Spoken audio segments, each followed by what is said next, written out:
So in this part now that we've talked about the quantum numbers, we're going to see how they fit together and how we can use them to describe the energies of electrons. And we'll also get to see like more about how the periodic table is filled in, like why it looks like it does in this section, which is kind of cool. But first I want to kind of back up just a little bit. We're going to go through an example of when you have the n equals 3 shell, okay? And we're going to talk about then the allowed L values, the M sub L values, NL notation, all that kind of jazz. So if you have n equals 3, the n is always where you kind of start. N values always positive numbers starting at 1. Now L depends on n. L always goes from 0, which is a legit thing, up to n minus 1. So if n equals 3, that means L can be no bigger than 2. So you'd start at 0. L values here will be 0, 1, and 2. All right? It always goes up to n minus 1. If n was 4, there would also be a 3 right there. If n was 2, you'd only have 0 and 1, and stuff like that. Now, the subshell letter depends on L. So I rewrote it up here a little bit, but when L equals 0, you have S. When L equals 1, you have P, etc., etc. So this would be the S subshell, this would be the P, and this would be the D.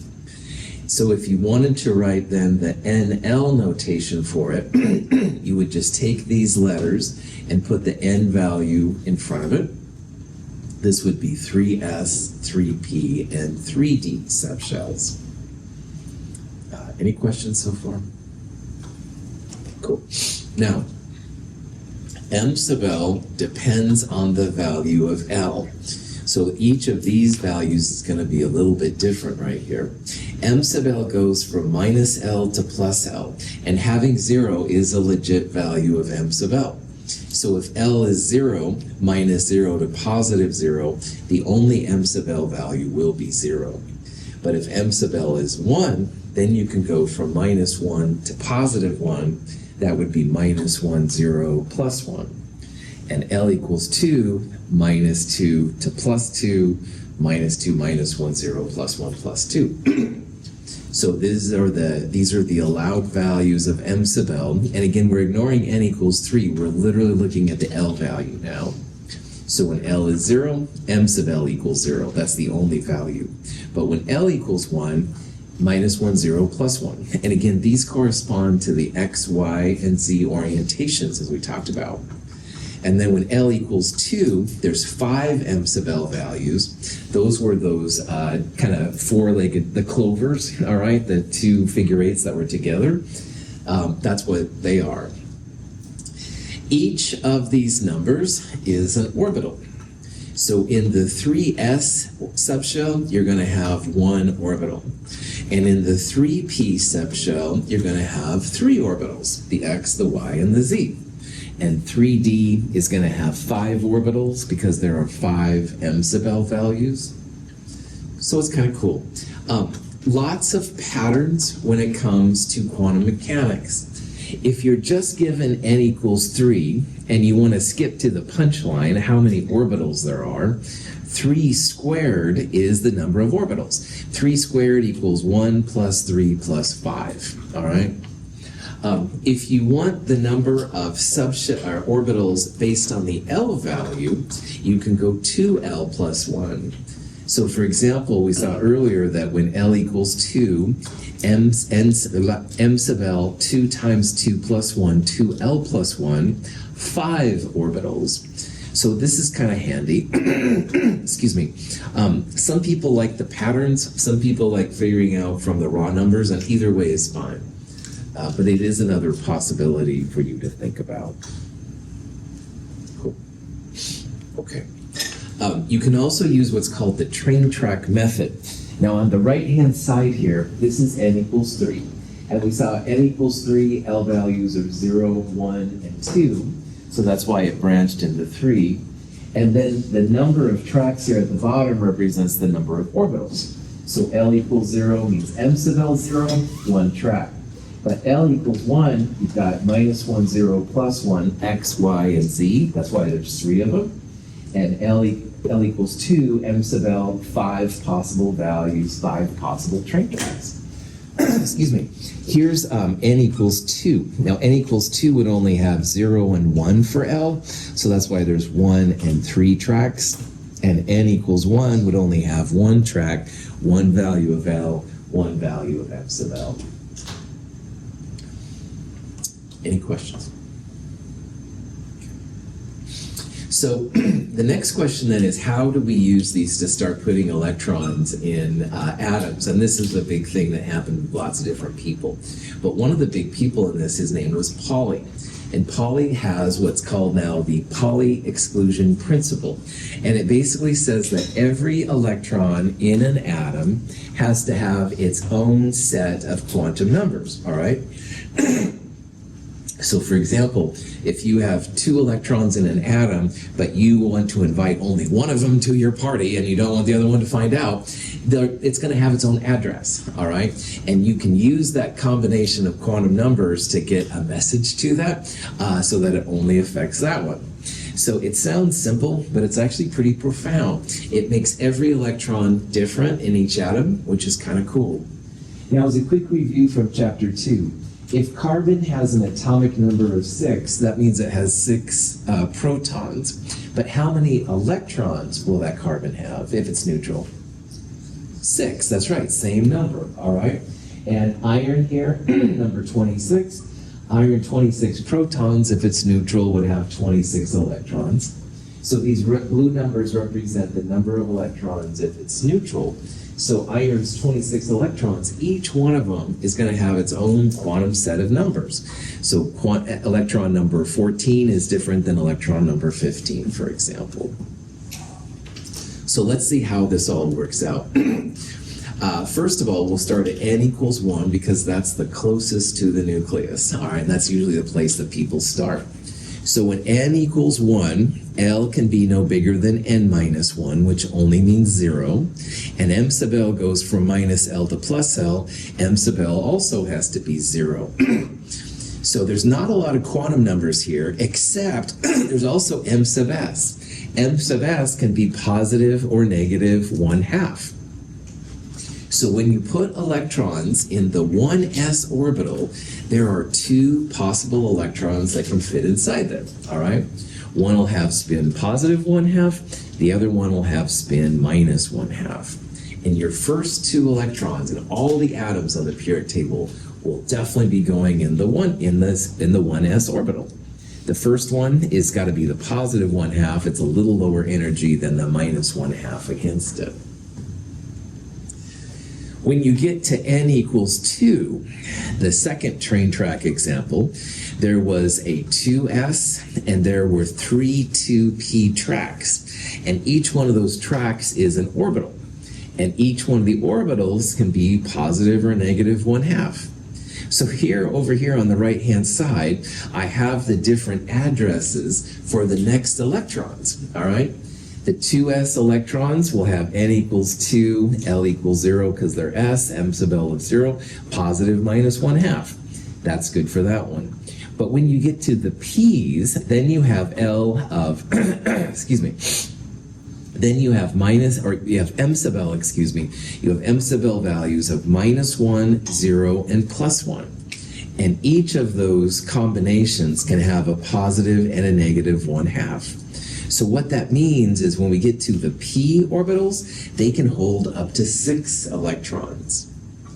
So the s orbitals will always hold 2. Here's the 1s ones, here's the 2s ones. But the p's can actually hold up to 6 electrons because of that M sub s value that's inside there. Any questions on that? Okay, the next couple slides are just ooh and ah. Don't have to worry about them too much. But I wanted to show you how you can assign all the quantum numbers. This is for n equals 3, which we started this off. Now for n equals 3, you've got s, p, and d's. So here's the 2 electrons in the 3s. We saw earlier that there are 6 electrons in the 3p, all right, or in the 2p. Well, this is the same version, but 3p. The difference is now is that n is 3, while on the last slide they were n equals 2. And the new player on the block is the D's. Now, D values go have M sub L's of -2, -1, 0, +1, +2. And each of them can hold positive and negative 1/2, 2 electrons. So hopefully what you're seeing here, S's hold 2 electrons, P's will hold 6 electrons, and D's will hold 10 electrons. It doesn't matter if it's 1s, 2s, 3s, or 10s, always 2 electrons. And it doesn't matter what the number is in front of D's, they're always going to hold 10, stuff like that. And the last one I'm going to show you, because there are F electrons on the periodic table, is N equals 4. But again, S's hold 2s, P's hold 6, D's hold 10, F's hold 14. Check out the pattern. All right, there's a difference of 4 electrons. 2 plus 4 is 6, 6 plus 4 is 10, 10 plus 4 is 14. The next orbital would be a G orbital. How many electrons do you think it would hold? 18, right on. It's a pattern. 4 more electrons. The G's would hold up to 18. Later on, we'll talk about why I'm kind of excited about the G orbitals. They don't exist yet, but we're so close. Prop that back on. Questions? Okay, so these slides are just to show you how all those electrons are going to have different set of quantum numbers. You can absolutely go through and figure out all these things. Most of the time you don't have to, but that's what the Pauli exclusion principle is all about. So if you wanted to invite electron 21 here to it, but not electron 12, in theory you could figure that out, figure out what the energy was and stuff. So, single electron atom, hydrogen. Subshell energies depend only on the subshell's principal quantum numbers. In a mini-electron atom, the presence of electrons in one subshell affects the energy of other subshells. Consequently, the subshells are not filled simply on the basis of the principal quantum number. So in the hydrogen lab on Tuesday, we saw that the energy was only dependent on N. So N equals 1 was the lowest, N equals 2 a little higher, 3, 4, 5, et cetera, et cetera. And for hydrogen, that actually works amazingly well. But when you look at all the atoms, you have to do a little fancier kind of calculation because there's N, L, and M sub L. M sub L doesn't affect the energy, all right? So all the M sub L values are the same. Here's 2p. M sub L is -1, 0, and +1. But all 3 of those little orbitals, same energy. So M sub L, no big deal. But L does affect the energy. So when you think about how to place electrons in atoms, they use what's called the N plus L rule. And if you look at this down here, 1s is the lowest, 2s is next, but 2p is a little bit higher than 2s. So what that means is we're going to put electrons in 1s first, and then 2s, and then 2p. Then we'll go to 3s and 3p, but before we do 3d, we're going to fill in the 4s, all right? This is a result of the N plus L rule. It's not quite as simple as Bohr saw, but it's definitely something that is doable.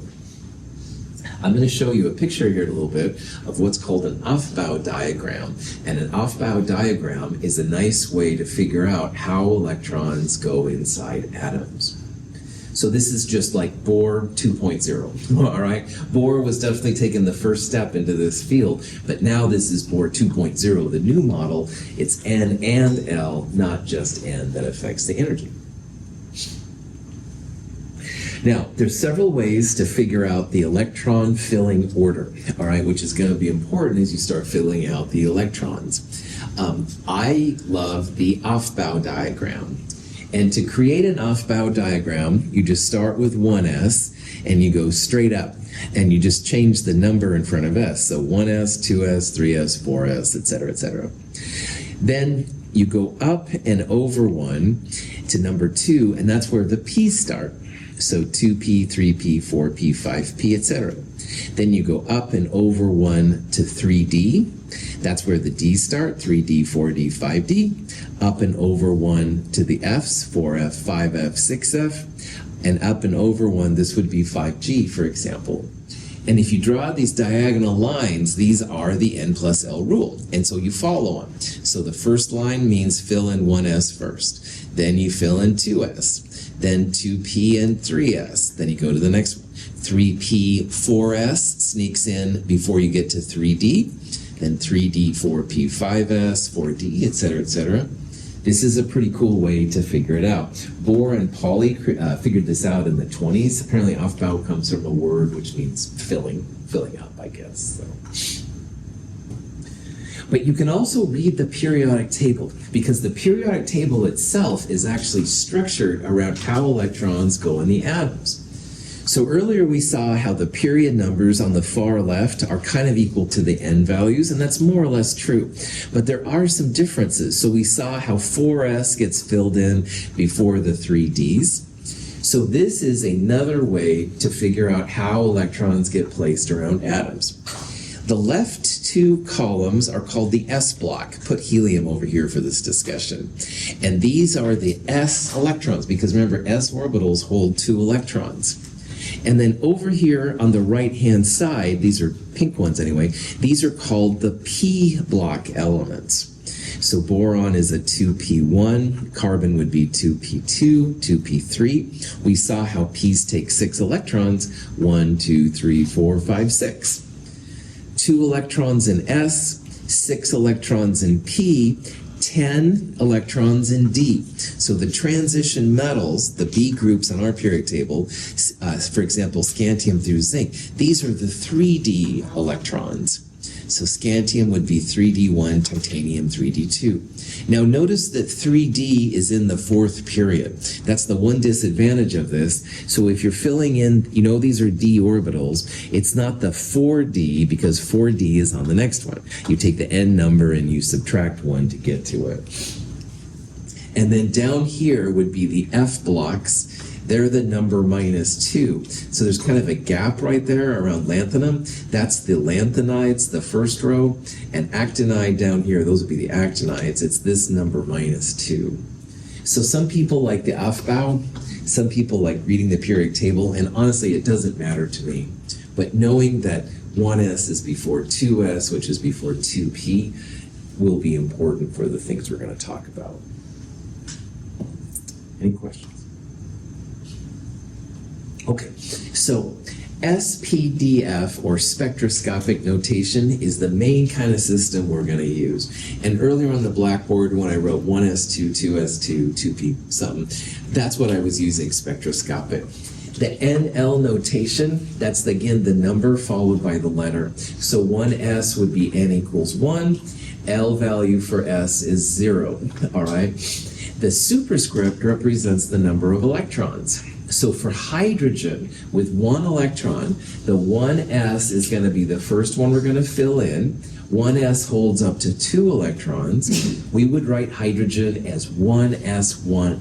All right, that's how you would write the spectroscopic notation for hydrogen. And again, most of the time, that's awesome in chemistry. Once in a while, it does help to think about what's called an orbital box notation. Now, we saw how spin plus 1/2 is with the field and spin minus 1/2 is against the field.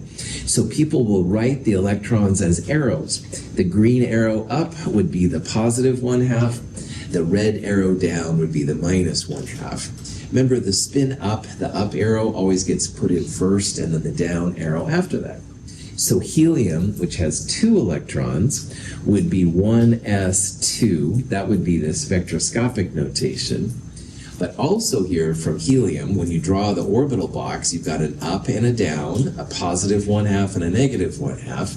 Helium has just as many ups as downs, diamagnetic.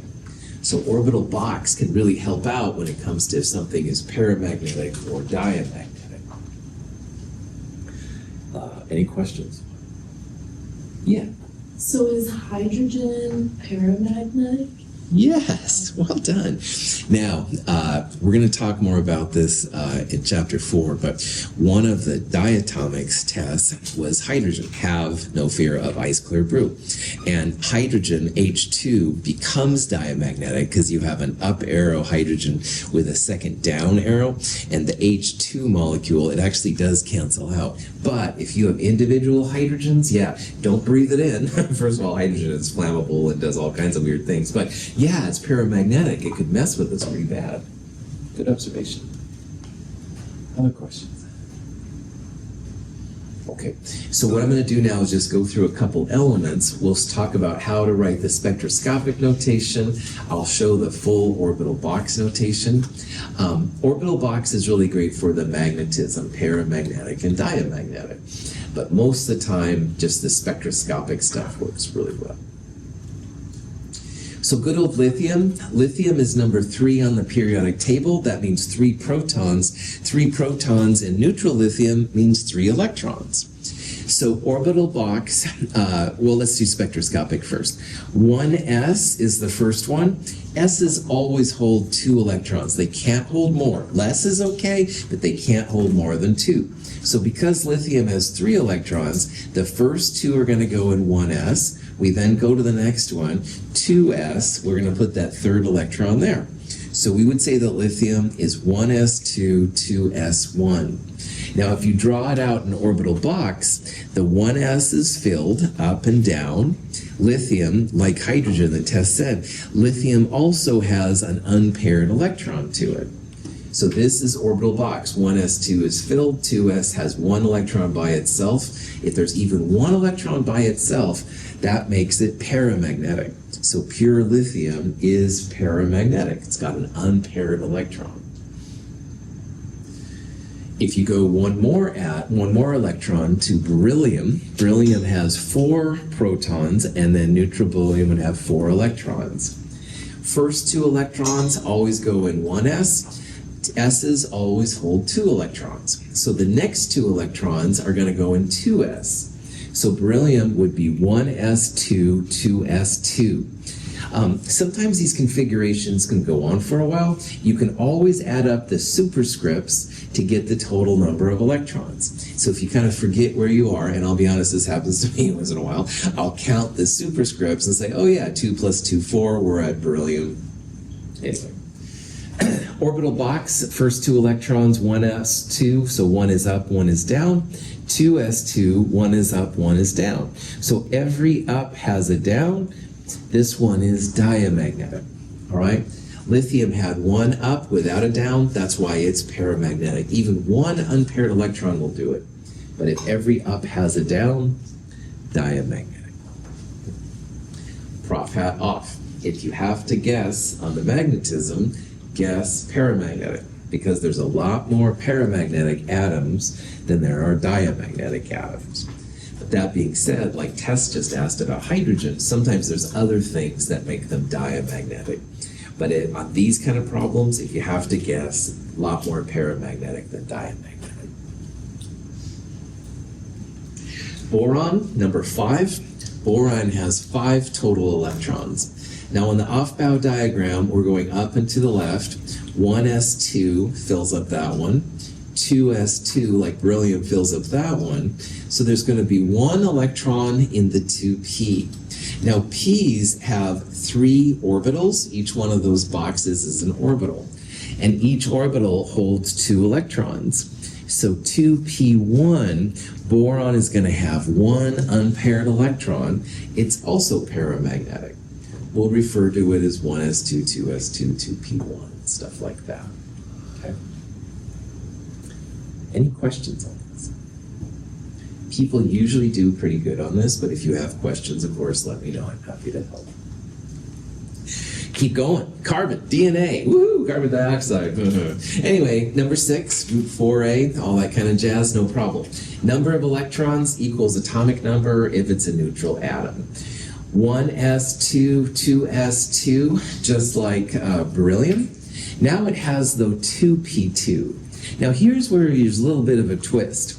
Since there are 2 electrons in the 2p orbital subshell, and there are 3 orbitals, you have 2 choices.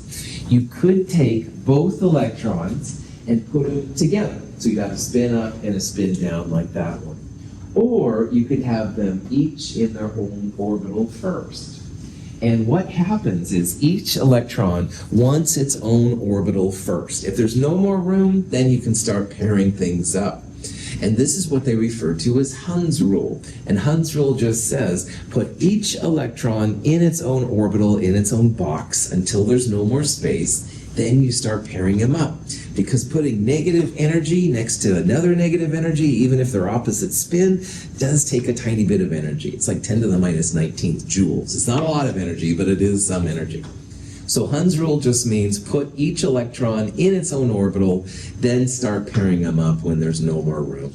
So what that means, carbon is paramagnetic when it's in its pure state, all right? It's not diamagnetic, which would happen if you put both electrons in the same box. So the reactivity is different.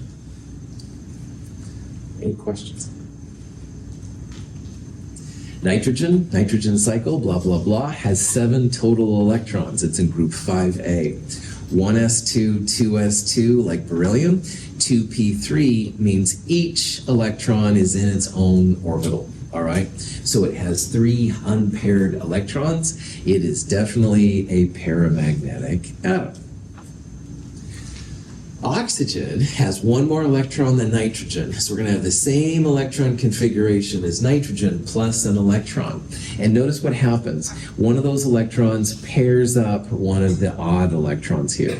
Going to the 3s orbital is quite a bit higher energy, so it's going to pair it up. So while nitrogen had 3 unpaired electrons, oxygen will only have 2 unpaired electrons. But it is paramagnetic. It still will be attracted to magnetic fields.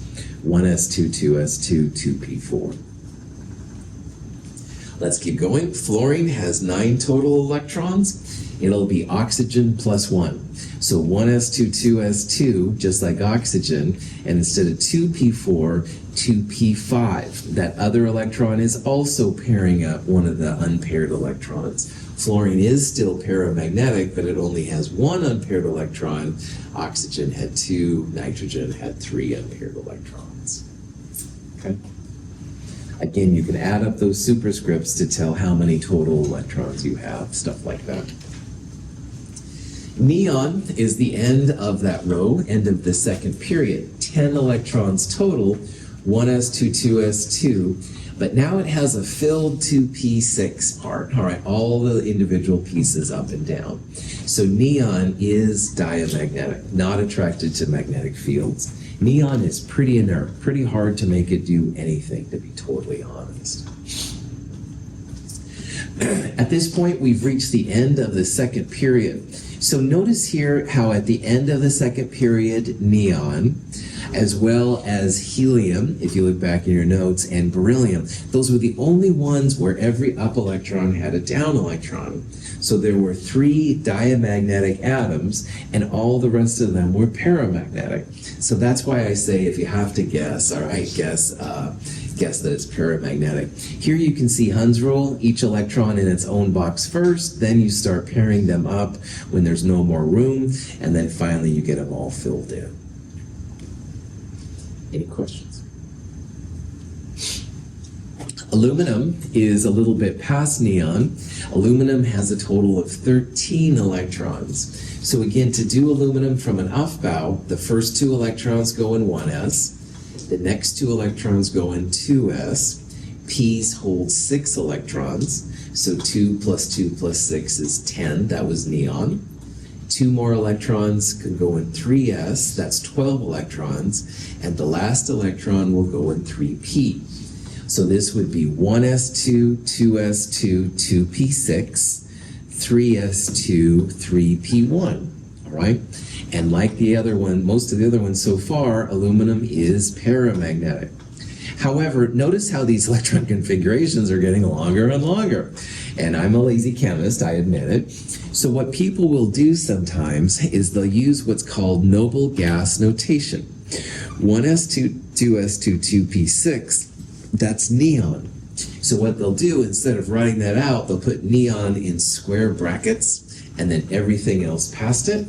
So neon 3s2 3p1 is the abbreviated version of aluminum's electron configuration. And that's totally fine to write it that way. So noble gas notation can save you a lot of room. You have to go backwards to the nearest noble gas. You can't go forwards. So for example, bromine number 35 is 1 electron away from krypton, the noble gas, but you can't use krypton. For bromine, you'd have to go back to argon and go from there. Another interesting thing. Earlier we saw how boron had essentially then a helium 3s. Thanks for playing. Helium 2s2 2p1 configuration. And now you can see aluminum is a neon core 3s2 3p1. And so what I want to point out here is that boron and aluminum are in the same group. They have a noble gas core and an ns2np1. So boron's in the second period, that's why it's 2s1 2p1. Aluminum's in the third period, that's why it's 3s2 3p1. So all the things in the same column have the same number of outer electrons. And that's why the groups are really important, because those outer electrons are usually the ones that react. They're going to have very similar properties to each other. So if you see this kind of core ns2np1 thing, just realize it's referring to the fact that they have very similar reactivity.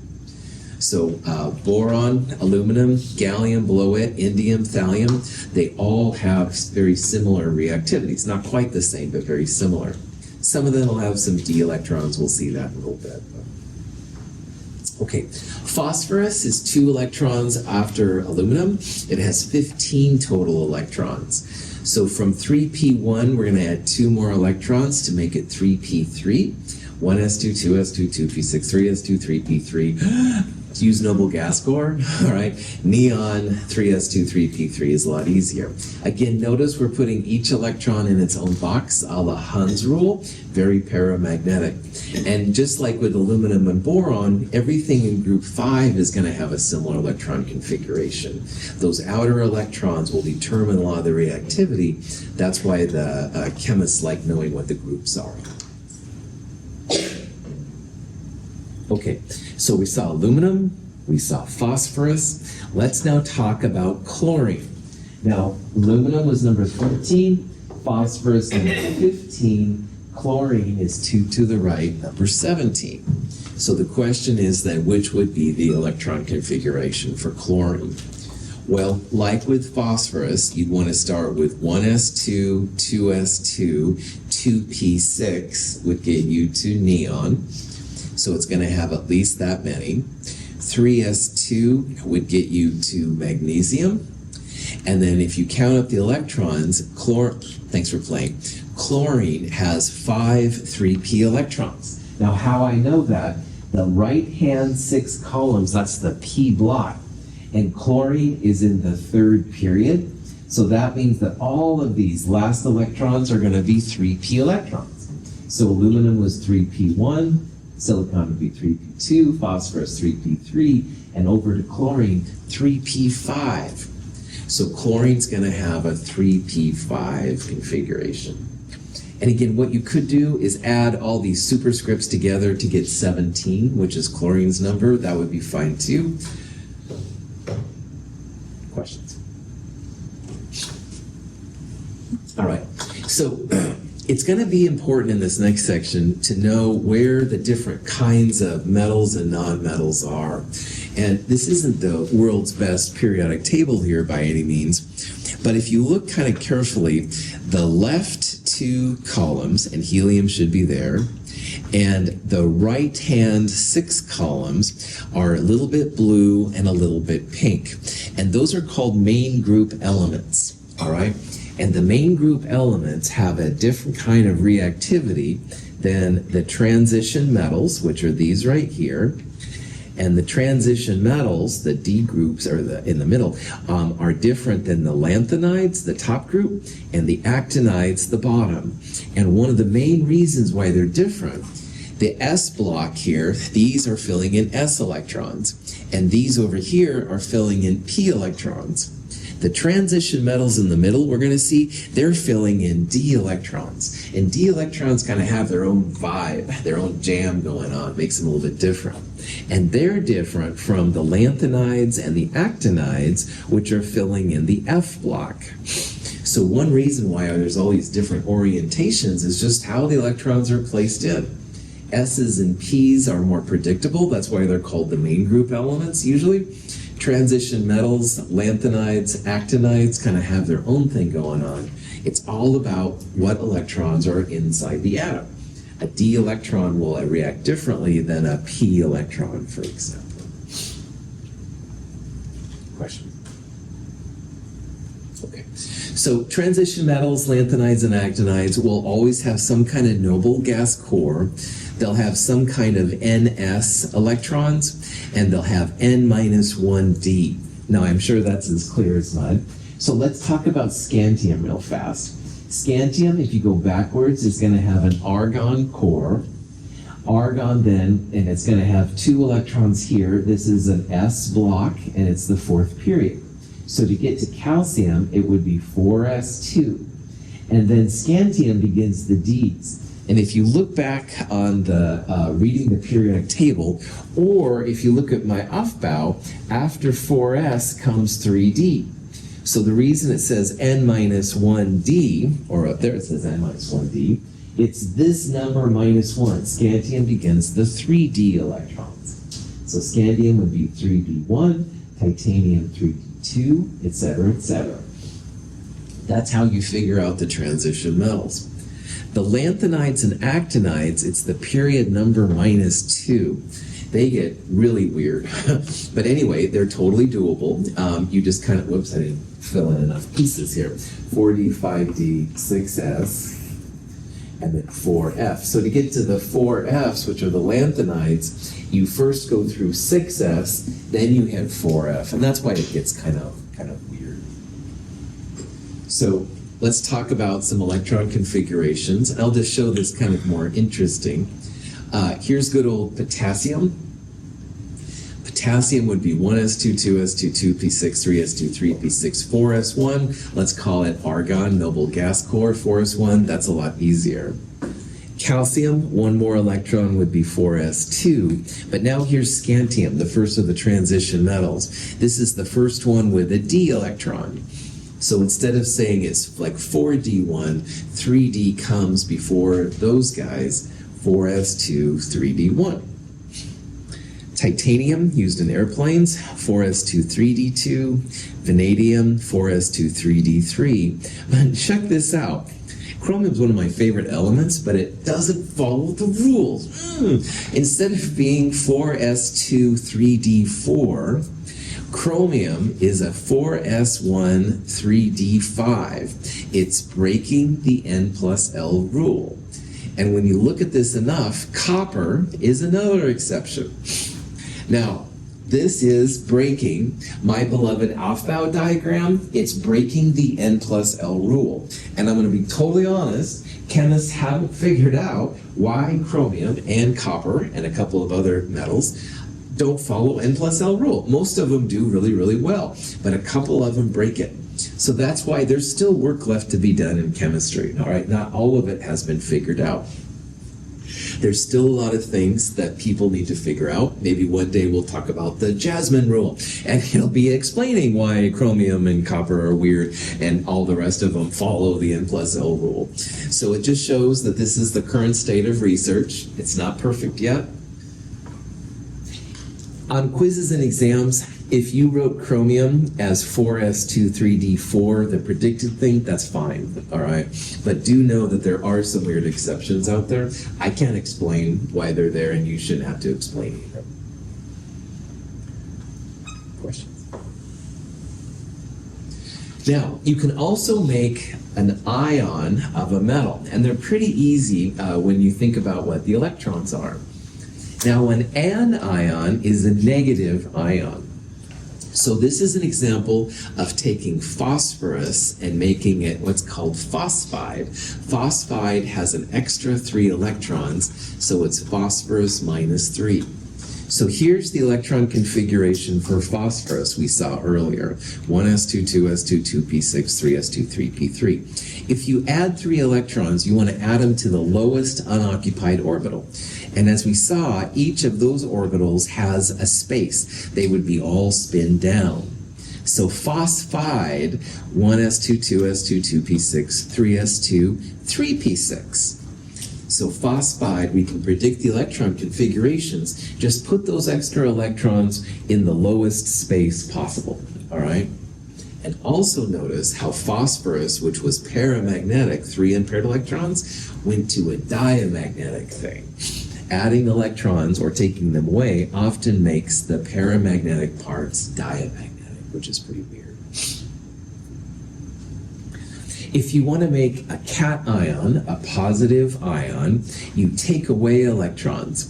And officially the rule, you take electrons away from the highest n, and if there's a tie, highest n plus L. I'll talk about that here in a little bit.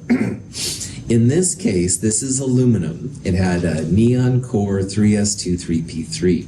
We're going to see that aluminum likes to be positive 3. We need to take away 3 electrons. Well, most of the time, last ones in are the first ones out. So the 3p comes out first, and the 3s electrons come out. So notice if we take 1, 2, 3 electrons out, that's going to make this aluminum plus 3. So the aluminum plus 3 ion, 1s2, 2s2, 2p6, or the neon core. So again, another element going diamagnetic as you take away electrons from it. Okay. So this is the kind of question you might see. It says this electron configuration, which of these is represented by 1s2, 2s2, 2p6?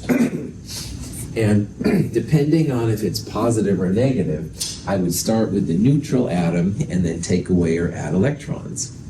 So as an example of this, sodium has a neon core 3s1. All right? Sodium is right there. It's in the S block. It's on the 3rd period. So sodium, neutral sodium, has the 10 electrons from neon plus 1, 11 electrons total. But we're going to make sodium plus 1, we're going to take away an electron.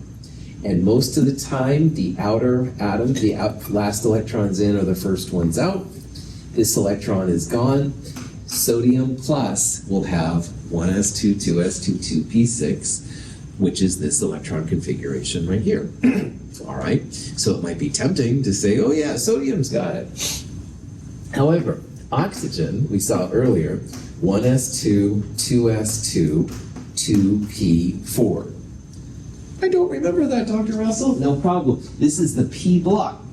Boron is in the 2nd period, 2p1, carbon 2p2, nitrogen 2p3, oxygen 2p4. All right? That's how you can remember it. It's not too bad.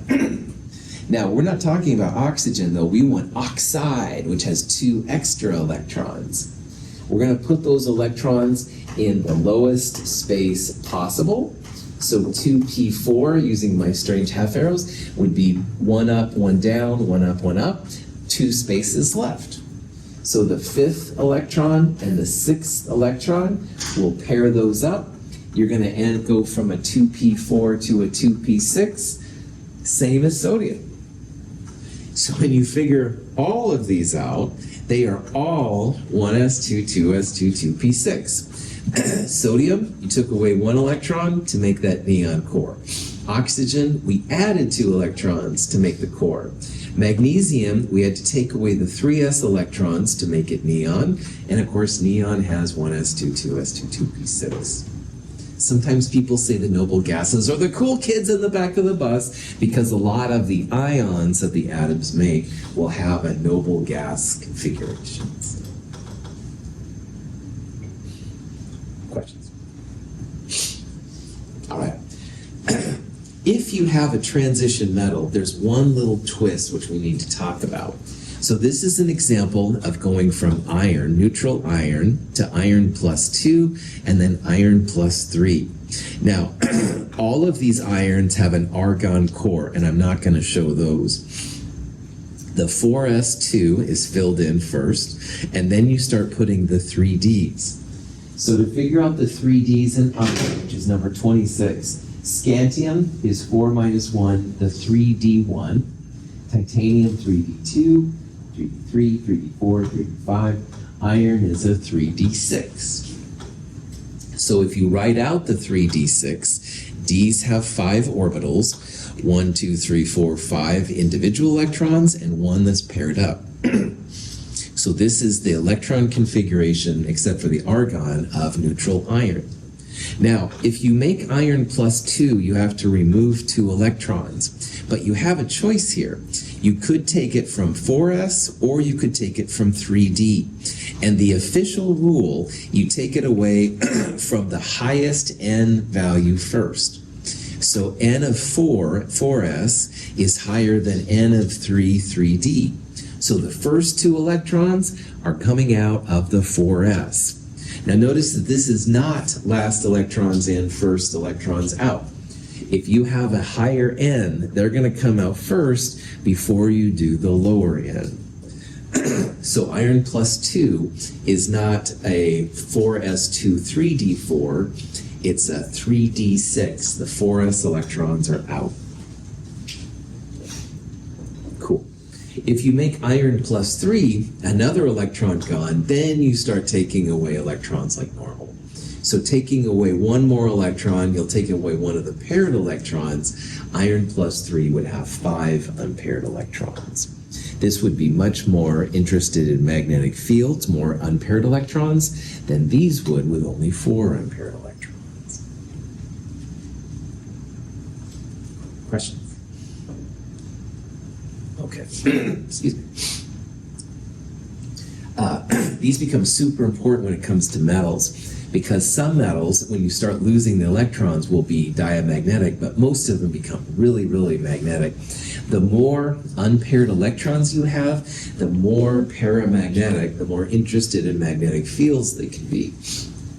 So these are just a couple of examples. This is zinc 2+, iron 2+, and magnesium 2+.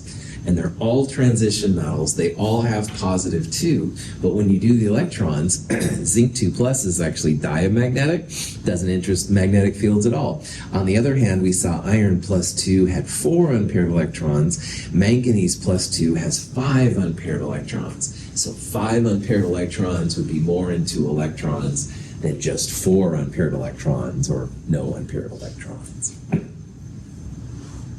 Okay. So here's a question you might see. It says, which of these ions represents the following electron configuration? And you can see there's an argon core, an empty 4s, and a 3d 2, 4, 5, 6, 7, 3d7. And the question is, which of these is it going to be? Well, first of all, calcium doesn't have any 3d electrons. Calcium's number 20, and the first 3d is scantium. So it can't be calcium. Rhodium is actually in the next block down. Rhodium actually has 4d electrons, not 3d electrons. So rhodium wouldn't be right here either. So it's going to be one of these guys right here, either A, C, or D. So what I would do, notice that all of them have a positive 2 or a positive 3. I would start by looking at the transition metals and see which one has a 3d7 if it was neutral. So scantium 3d1, 2, 3, 4, 5 to manganese, 6, 7. Cobalt, neutral cobalt would have a 3d7. And if you look at this list, here's a cobalt plus 2. So cobalt plus 2 would also have 4s electrons, but they'd get pulled out first. It's going to be cobalt plus 2. So look at this later. All right, we're kind of seeing electron configuration OD at this point. I completely understand. However, if you can figure this stuff out, there's a lot of power to it, and you can start seeing why the different transition metals are different than others, stuff like that. Questions? All right, this is a good place for a quick break. It's about 10:18. Let's start back up here, 10:23 or so. Stretch your legs, get some fresh air.